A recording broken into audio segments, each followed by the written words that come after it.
आंखों में राशि के लिए प्यार के भाव थे। राशि उनके पास रखी चेयर पर आकर बैठ गई और हैरानी से अपनी आंखें बड़ी कर उसने कहा, मैंने अभी अभी आपकी सौतेली बेटी यानी सायशा को हमारे बंगले के बाहर देखा। डैड, क्या आपको पता है वो बिच किसके साथ थी? ये कहते हुए राशि की आंखें थोड़ी और बड़ी हो गई। सायशा का नाम सुनकर रंजन के चेहरे का भाव बदल गया। उनके चेहरे पर गुस्सा और नफरत के मिले जुले भाव थे। उन्होंने अपनी आईब्रो उचकाकर कहा, राशि, मैंने तुम्हें पहले भी समझाया है, एक बार फिर समझा रहा हूँ, सौतेली ही सही, लेकिन वो रिश्ते में तुम्हारी बहन लगती है। राशि उनकी बात सुनकर नाराज हो गई और उसने गुस्सा करते हुए कहा, डैड, इस जन्म में मैं उसे कभी बहन नहीं मानने वाली, और अगर आप मुझ पर इस तरह जबरदस्ती के रिश्ते थोपने की कोशिश करेंगे तो मैं आपसे भी अपने संबंध खत्म कर लूंगी। भूल जाऊंगी कि आप मेरे डैड हैं और मैं आपकी बेटी। रंजन ने आंखें बंद की और गहरी सांस लेकर कहा, अच्छा, इस बारे में हम बाद में बात करेंगे। तुम सायशा के बारे में कुछ बताना चाहती थी? राशि ने रंजन की आंखों में आंखें डालकर कहा, वो इस वक्त अभय खन्ना के साथ मौजूद है। वो डायन हमारे बंगलों के सामने अभय खन्ना के साथ रोमांटिक पोज दे रही है। बेशरम तो वो थी ही, लेकिन आज पता चला कि वो बदचलन भी है। राशि की बात सुनकर रंजन को अच्छा नहीं लगा। सायशा को लेकर वो पहले से परेशान थे, लेकिन राशि की बात सुनकर वो और नाराज हो गए। उधर राशि अभय के बारे में सोच रही थी, क्योंकि अभय उसका पुराना क्रश था। अभय पर मुंबई के अधिकतर लड़कियों का क्रश था, जिसमें से राशि भी एक थी, और उसे सायशा को अभय की बाहों में देखना बिल्कुल हजम नहीं हो रहा था। और रंजन सायशा के बारे में सोच रहे थे। उन्होंने खुद से बात करते हुए कहा कि ये लड़की मुझसे बगावत करने के लिए हमारे पुराने दुश्मन अभय खन्ना का इस्तेमाल कर रही है, या फिर मैं ठीक तरह से इस लड़की को कंट्रोल नहीं कर पाया। और उधर अभय सायशा को लेकर खन्ना पैलेस पहुंच चुका था। सायशा के पैरों पर फिर से पुरानी चोट पर लगने की वजह से उसके पैरों में तकलीफ बढ़ चुकी थी, और उसकी तकलीफ समझकर अभय ने उसे अपनी गोद में उठाया और उसके रूम की तरफ चलने लगा। जैसे ही वो सायशा को गोद में लेकर पैलेस के लिविंग रूम के अंदर एंटर हुआ, अमित की नजर उस पर पड़ी। अमित पहले से लिविंग रूम में मौजूद था। अमित ने जैसे ही अपने टीचर को अभय की गोद में देखा तो वो हैरान रह गया। अभय ने अमित की ओर देखा और सायशा के रूम की ओर बढ़ने लगा। अमित कुछ हैरान हुआ और वो भी अभय को फॉलो करने लगा। सायशा के बेडरूम में पहुंचकर अभय ने उसे बेड पर लिटा दिया। अमित भी वहां पर मौजूद था, जो कि हैरानी से अभय का ये नया अवतार देख रहा था। अभय ने अमित की ओर देखकर कहा, तुम्हारी टीचर को रेस्ट की जरूरत है, अगर कोई भी डाउट हो तो तुम यहाँ आकर उनसे डिस्कस कर सकते हो, ओके? और अपने टीचर को ज्यादा परेशान नहीं करना। ये बोलकर अभय ने उसके बालों को प्यार से सहलाया और वहां से निकल गया। अभय के बाहर जाते ही अमित ने छोटे बच्चों की तरह उछलकर बेडरूम का दरवाजा बंद कर दिया और सायशा के पास आकर बैठ गया। बहुत देर रोने की वजह से सायशा की आंखें लाल थी और उसकी आंखों में सूजन भी थी। ये देखकर अमित ने परेशान होकर कहा, क्या बात है टीचर, आपकी आंखें लाल क्यों है? क्या मेरे भाई ने आपके साथ कुछ गलत किया है? आप मुझे बता सकते हैं। अमित की बात सुनकर सायशा समझ गई कि वो अभय के बारे में गलत सोच रहा है, इसीलिए उसने उसे समझाते हुए कहा, अभय ने मेरी कई बार मदद की है। अमित बड़े गौर से उनकी बातें सुन रहा था। फिर कुछ सोचकर सायशा को एम्बैरेसमेंट फील हुई और उसने टॉपिक चेंज करते हुए कहा, तुम्हारे एग्जाम्स में केवल 4 दिन बचे हैं, जाओ अपने बुक्स लेकर आओ, हम डाउट्स क्लियर करते हैं। अमित के चेहरे पर तिरछी स्माइल आ गई और उसने धीरे से बड़बड़ाते हुए कहा, मुझे नहीं लगता कि मेरा भाई कभी किसी की मदद कर सकता है। और उधर अभय अपने बेडरूम में मौजूद था और वो सायशा के बारे में ही सोच रहा था। कुछ सोचकर उसने अपना मोबाइल निकाला और रोजी का नंबर डायल किया। उसके फोन रिसीव करते ही उसने कहा, तुम रंजन शर्मा और हर्षवर्धन शर्मा की जन्म कुंडली निकलवाओ और साथ में सायशा की डिटेल्स पता करो। इन सब की डिटेल मुझे कल मेरे ऑफिस टेबल पर चाहिए। रोजी का रिप्लाई आया, ओके सर। अभय ने फोन कट कर दिया और एक बार फिर सायशा के बारे में सोचने लगा। उसके बारे में सोचते हुए वो अपने बेडरूम की बालकनी में आया और सिगरेट जलाकर सिगरेट के लंबे लंबे कश लेने लगा। तभी उसकी नजर 3rd फ्लोर पर सायशा के बेडरूम पर पड़ी। लाइट अब तक ऑन थी। उसने अपने हाथ में बनती घड़ी में समय देखा।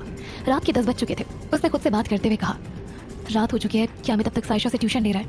मैंने उसे मना किया था कि इस वक्त सायशा को रेस्ट करने की जरूरत है, लेकिन फिर भी। ये बड़बड़ाते हुए अभय अपने बेडरूम से बाहर निकला और सायशा के बेडरूम की ओर चला गया। वहां पहुंचकर उसने धीरे से डोर नॉक किया, लेकिन कोई रिस्पॉन्स ना मिलने पर उसने इस बार थोड़ा जोर से डोर नॉक किया।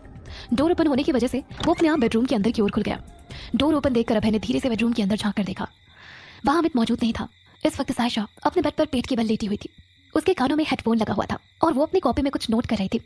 अभय की नजर जैसे ही सायशा पर पड़ी, वो उसे कुछ देर के लिए देखता ही रह गया, क्योंकि इस वक्त उसके लंबे बाल खुले हुए थे और बार बार उसके खूबसूरत चेहरे पर आकर उसकी खूबसूरती को बढ़ा रहे थे। सायशा पेन से पिछले सिरे को अपने नरम गुलाबी होठ से दबा रही थी। अभय ने कुछ सोचा और धीरे से बेडरूम के अंदर एंटर हो गया और चुपचाप सायशा के पीछे खड़े होकर उसकी बुक देखने की कोशिश करने लगा। सायशा को बिल्कुल नहीं पता था कि इस वक्त अभय उसके ठीक पीछे मौजूद है। अभय ने देखा कि सायशा मैथ के कुछ क्वेश्चन सॉल्व कर रही थी। अभय कुछ पल ठहर कर उसे क्वेश्चन सॉल्व करते हुए देख रहा था। कुछ देर बाद सायशा ने क्वेश्चन सॉल्व कर लिया और मुस्कुराने लगी। वो अपने बेड से जैसे ही उठने के लिए पीछे पलटी, अचानक अपने सामने अभय को देखकर वो जोर से हड़बड़ा गई और हड़बड़ाहट में वो उछलकर बेड के कॉर्नर पर पहुंच गई। इस वक्त वो इतनी हड़बड़ी में थी कि वो अपना बैलेंस नहीं बना पाई। वो बेड से फर्श पर नीचे गिरने ही वाली थी कि इतने में अभय स्लाइड करता हुआ पहले ही फर्श पर घुटनों पर आकर बैठ गया और सायशा बेड से उस पर आ गिरी और अभय ने मजबूती से उसे अपनी बाहों में थाम लिया। अभय की नजर सायशा पर पड़ी। उसने डर के मारे अपनी आंखें बंद कर रखी थी और इस वक्त को पहले से भी ज्यादा खूबसूरत लग रही थी। अभय उसे जितनी बार गौर से देखता, उसे हर बार पहले से भी ज्यादा खूबसूरत और मासूम नजर आती। उस पल भी कुछ ऐसा ही था। अभय उसे बगैर पल के झपकाए करीब से देख रहा था और वो गिरने के डर से अपनी आंखें कसकर बंद की हुई थी। अभय ने सपाट लहजे में कहा, आंखें खोल सकती हो, मैंने कहा था ना कि तुम्हें कभी गिरने नहीं दूंगा। अभय की आवाज सुनकर सायशा ने तुरंत अपनी आंखें खोली और छटक के खुद को अभय से दूर किया। अभय ने उसे सहारा देकर बेड पर बिठा दिया। सायशा ने आंखें बड़ी कर हैरानी से पूछा, तुम यहाँ? उसके इस सवाल पर अभय जोर से हंस पड़ा और उसने कहा, सचमुच ये तुम्हारा सिग्नेचर डायलॉग है, जब मैं सामने आता हूँ तो तुम हर बार मुझसे यही सवाल पूछती हो। सायशा ने जवाब में हंस दिया। अभय ने सपाट लहजे में उसकी ओर देखा और कहा, क्या मैंने तुम्हें डरा दिया? उसके इस सवाल पर सायशा गौर से अभय को देखने लगी। अभय इस वक्त लोअर टी शर्ट में था, लेकिन इस कैजुअल लुक में भी वो बहुत हैंडसम लग रहा था। उसके बाल हमेशा की तरह जेल से प्रॉपर सेट थे और उसके चेहरे की फ्रेशनेस देखकर ऐसा लग रहा था कि मानो अभी अभी वो शार लेकर आया हो। एक पल के लिए सायशा अभय की डैशिंग पर्सनैलिटी को नोटिस करने लगी। अभय बेड के सामने रखे चेयर पर बैठ गया। उसकी आहट से सायशा अपने ख्यालों से बाहर आई और उसने अभय की ओर देखकर कहा, इस तरह अचानक से किसी के पीछे आकर खड़े हो जाओगे तो कोई भी डरेगा ही ना। जवाब में अभय चुप था। सायशा ने अभय की ओर देखकर कहा, तुम्हें दरवाजा नॉक करके आना चाहिए था। अभय ने उसकी ओर देखा और कहा, मैंने डोर नॉक किया था लेकिन तुमने सुना नहीं। सायशा ने स्माइल करते हुए अपने सर पर टपली मारी और बेड पर रखा हेडफोन दिखाकर हंसती हुई बोली, दरअसल मैं ये लाउड म्यूजिक सुन रही थी, इसलिए हो सकता है कि मैंने सुना ना हो। अभय ने हैरानी से अपनी आंखें बड़ी करते हुए कहा, तुम बहुत अजीब लड़की हो, म्यूजिक सुनते हुए तुम पढ़ाई कैसे कर सकती हो? जवाब में सायशा ने स्माइल कर दिया और कहा, मैं ऐसी ही हूँ, एक वक्त पर कई काम कर लेती हूँ। अभय ने अपनी आईब्रोज उचकाकर कहा, काफी अच्छा टैलेंट है। सायशा ने उसकी ओर देखकर कहा, तुम इस वक्त यहाँ क्या कर रहे हो? तुमको मुझसे कोई काम था? जवाब में अभय ने कहा, तुम्हारे बेडरूम की लाइट ऑन देखकर मैंने सोचा कि अमित अब तक तुम्हारे साथ पढ़ाई कर रहा है, तुम्हें आराम करना चाहिए, ये सोचकर मैं यहाँ से अमित को ले जाने आया था। सायशा ने स्माइल कर दी और कहा, अमित की क्लास 8 बजे ही खत्म हो चुकी थी, मैं तो बस अपने मैथ के प्रॉब्लम सॉल्व कर रही थी। ये कहते हुए उसने बेड पर रखी अपनी मैथ बुक पर नजर दौड़ाई। अभय अपनी चेयर से उठकर सायशा के पास बेड पर आकर बैठ गया और उसकी मैथ बुक को उठाकर बड़े गौर से देखने लगा। अचानक अभय का इस तरह अपने बेड के करीब पर बैठना सायशा को अजीब लग रहा था। वो सोच रही थी, क्या मुझे इस तरह इतनी रात को इसके साथ बेड पर होना चाहिए? क्या मैं इसे बाहर जाने के लिए कह दूं? वो सोच ही रही थी कि तभी अभय ने बगैर उसकी ओर देखे कहा, क्या तुम्हें पता है तुम पढ़ाई करते वक्त बहुत खूबसूरत लगती हो? अचानक इस तरह अभय के मुंह से अपने लिए तारीफ सुनकर सायशा का चेहरा शर्म से लाल हो गया और वो हैरान होकर अभय को देखने लगी। अभय ने उसकी ओर देखकर कहा, क्या तुम्हें ये बात पहले कभी किसी ने नहीं कही? सायशा ने छोटे बच्चों की तरह धीरे से नहीं में सर हिला दिया। अभय के चेहरे पर मुस्कान आ गई। सायशा ने देखा कि उस वक्त अभय मैथ के सबसे डिफिकल्ट क्वेश्चन को गौर से देख रहा था। कुछ सोचकर सायशा ने अभय से कहा, क्या तुम्हें ये सब्जेक्ट पसंद है? जवाब में उसने हाँ में सर हिला दिया और उसकी आंखों में आंखें डालकर उसने कहा, मुझे बहुत पसंद है। सायशा ने अपना सर खुजाते हुए कहा, तुम्हें पता है ये वाला क्वेश्चन मैं कब से सॉल्व करने की कोशिश कर रही हूँ, ये मुझसे अब तक नहीं बन पाया है। ये कहते हुए सायशा ने बुक में क्वेश्चन की ओर इशारा किया। अभय ने सायशा की ओर देखकर कहा, मैं तुम्हें इस क्वेश्चन का बहुत इजी मेथड समझा सकता हूँ, क्या तुम वो मेथड जानना चाहोगी? सायशा ने चौंक कर तुरंत छोटे बच्चे की तरह हाँ में सर हिला दिया और अभय के पास अपनी नोटबुक लेकर बैठ गई। अभय ने नोटबुक अपने घुटनों पर रखा और क्वेश्चन सॉल्व करने लगा। कुछ ही मिनटों में अभय ने मैथ के उस हार्ड प्रॉब्लम को झट से सॉल्व कर दिया और उसने सायशा को उसे सॉल्व करने का शॉर्टकट तरीका समझा दिया। सायशा ने खुश होकर कहा, great Abhay, you are genius. Abhay के चेहरे पर स्माइल थी। सायशा ने अभय की ओर देखकर कहा, तुम्हें पता है तुम मेरी मैथ बुक का 80% कोर्स बेहतर तरीके से जानते हो, you R A genius.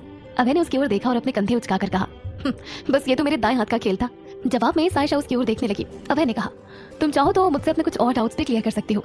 Sayyeshaa ने हाँ में गर्दन हिला दी और फिर अभय उसे मैथ समझाने लगा। अगली सुबह 6 बजे सायशा का अलार्म बजने लगा। उस वक्त वो बहुत गहरी नींद में थी। अपना अलार्म बंद करने के लिए उसने बेड पर अपना हाथ घुमाया। तभी उसे महसूस हुआ इस वक्त कोई उसके पीछे है और उसने उसकी कमर काफी मजबूती से पकड़ रखी है। उसने उस शख्स को देखने के लिए अपनी नजर पीछे की ओर घुमाई। तभी अभय ने अलसाती हुई आवाज में कहा, सायशा प्लीज अपना अलार्म बंद कर दो, मुझे बहुत नींद आ रही है। अभय को अपने साथ बेड पर देखकर सायशा घबरा गई। उसने अभय पर नजर डाली। अभय तब भी नींद में था। उसने सायशा की ओर देखकर आलस करते हुए कहा, गुड मॉर्निंग। ये बोलकर उसने सायशा पर अपनी पकड़ और भी मजबूत कर दी। सायशा रात के बारे में सोचने लगी जब अभय ने उसे मैथ्स के कुछ क्वेश्चंस सॉल्व करने के लिए दिए थे और जब सायशा ने प्रॉब्लम सॉल्व करके अभय की ओर देखा तब अभय गहरी नींद में था। सायशा उसे नींद से जगाना चाहती थी लेकिन सोते हुए अभय बहुत अच्छा लग रहा था। सायशा भी कुछ पल उसे गौर से देखना चाहती थी लेकिन अभय को देखने के चक्कर में कब सायशा को नींद लग गई उसे खुद पता न चला। इस तरह एक बेड पर अभय के साथ सोना उसे बहुत अजीब लग रहा था। उसने अलार्म अब तक बंद नहीं किया था। अभय उठकर बैठ गया और उसने सायशा की ओर देखकर कहा, प्लीज अपना अलार्म बंद करो। सायशा ने हाँ में गर्दन हिला दिया और बेड के कोने पर पड़े अपने मोबाइल में बज रहे अलार्म को बंद कर दिया। अभय ने जम्हाई लेते हुए कहा, वैसे ये मेरे साथ पहली बार हो रहा है कि मैं मैथ का प्रॉब्लम सॉल्व करते हुए बीच में सो गया। ऐसा आज तक मेरे साथ कभी नहीं हुआ। सायशा उसकी बातें चुपचाप सुन रही थी। अभय बेड से उतरकर बेडरूम से बाहर जाने लगा और बाहर जाने के पहले उसने सायशा की ओर देखा और कहा, कल रात मैंने तुम्हें 2 बार गिरने से बचाया। कल रात तुम काफी गहरी नींद में थी, तुम बेड से गिरने वाली थी, इसीलिए मैं बेड के कॉर्नर पर आकर लेट गया। कहा था ना मैं तुम्हें कभी गिरने नहीं दूंगा। ये बोलकर उसने अपनी होठ गोल घुमाई और वहां से बाहर निकलने लगा। जैसे ही अभय सायशा के बेडरूम से बाहर निकला तभी वहां हेड सर्वेंट चाय का कप लेकर सायशा के बेडरूम में पहुंचा और अभय को उसके बेडरूम से निकलते देख वो थोड़ा हैरान हुआ लेकिन उसने तुरंत खुद को संभालते हुए अभय को गुड मॉर्निंग विश किया। आज अभय का मूड बहुत अच्छा था। उसके चेहरे पर बड़ी सी स्माइल थी। उसने हेड सर्वेंट की ओर देखकर कहा, गुड मॉर्निंग। और मुस्कुराते हुए वो अपने बेडरूम की ओर अपने कदम बढ़ाने लगा। अभय में ऐसे और कितने बदलाव आएंगे, आगे क्या होगा सायशा और अभय के बीच, जानने के लिए सुनते रहिए सिर्फ पॉकेट एफएम पर। अभय का मूड बहुत अच्छा था। उस वक्त वो अपने बेडरूम में लगे बड़े से शीशे में खुद को देख रहा था और उसे रात के वो पल याद आ रहे थे जब वो सायशा के नजदीक था। उस पल को याद करके उसके चेहरे पर अपने आप बड़ी सी स्माइल आ गई। वो याद कर रहा था उस पल को जब उसने गहरी नींद